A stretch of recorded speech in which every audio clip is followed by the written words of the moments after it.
6 survivors and intergenerational survivors of the Île-à-Crosse residential school are seeking compensation for the harm and abuse they suffered from the residential school. Île-à-Crosse, the second oldest community in Western Canada, will turn 250 years old in 2026. The residential school operated in the community about 460 kilometers north of Saskatoon from the 1860s to the 1970s. It has affected as many as 7 generations there.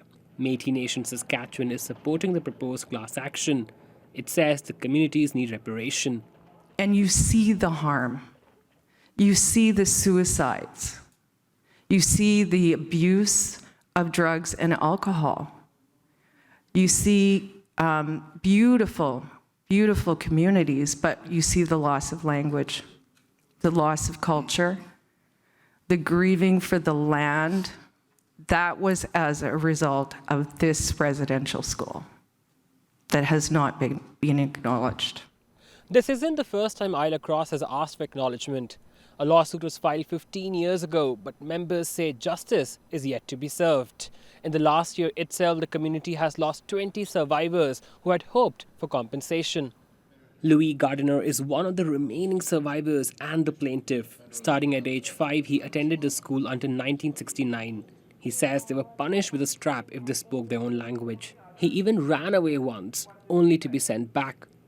The agenda was the same, take the culture out of the child. That I had a number I had to use. I couldn't use my name. So if I was called out by my number, and if I wasn't there, then discipline.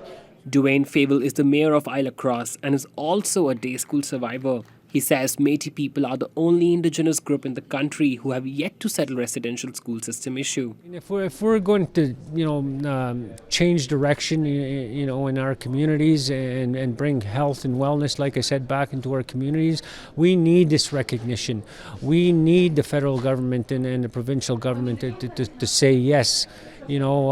This was cultural genocide, within these Métis communities as well. The provincial government declined any comment as the matter is before the courts, but the Métis Nation Saskatchewan wants the province to be at the table to avoid any further delay.